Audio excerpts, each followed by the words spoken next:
Hello and welcome to this week's Trafford TV with me, Steph Grundy. Coming up, find out why Trafford's not a good place for fraudsters. But first, Trafford Council has announced new pay and grades to 4,500 employees as a result of a national review. The proposed new structure means for most staff their pay will increase or stay the same. Some staff have seen a decrease in their salaries, but this won't happen until 2010. Like all other councils, Trafford has reviewed pay grades in line with the national agreement between local authorities and trade unions. David McNulty, the chief executive, said that they'd spent many hours developing the proposals with trade unions to meet their legal duty for equal pay. The new pay and grading structure will come into force on the 1st of January 2009. Meanwhile, local students are getting the chance to quiz council bosses. As part of this year's Local Democracy Week, students from local secondary schools in Trafford are taking part in a question time tomorrow. Schools will be able to log on, watch the debate and send in their own questions to a panel who will answer them throughout the session. Chief Executive David McNulty and the council leader, Councillor Susan Williams, will be on the panel with Councillor David Acton and Councillor Jane Brophy. There will also be members of the Trafford Youth Cabinet and editor of the Messenger newspaper, Lynn Hughes. Individual school representatives will also have the chance to meet their ward councillors during a councillor's surgery. The event is due to start at 1 p.m. with the discussion with the ward councillors.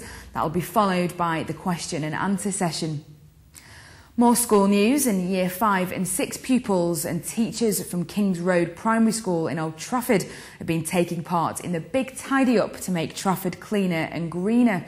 They were supported by the community liaison worker from Emerge and the council's Cleaner, Safer, Greener team. Pupils litter picked their way to school, collecting around 20 bags of rubbish during an hour-long tidy up.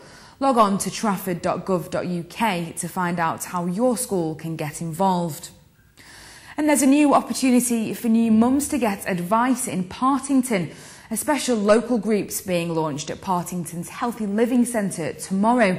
The Mini Diners Club is being set up for breastfeeding mums and will give them the chance to get weekly advice and practical support on breastfeeding, weaning and healthy eating.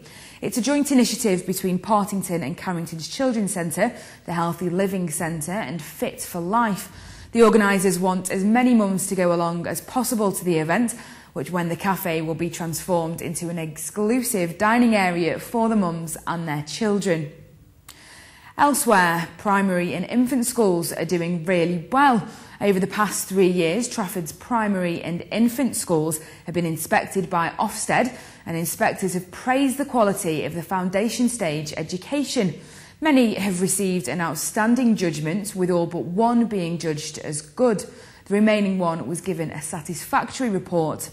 The inspectors have found that there are good quality foundation stage curriculums in place, providing a balance between structured play and adult-led activities.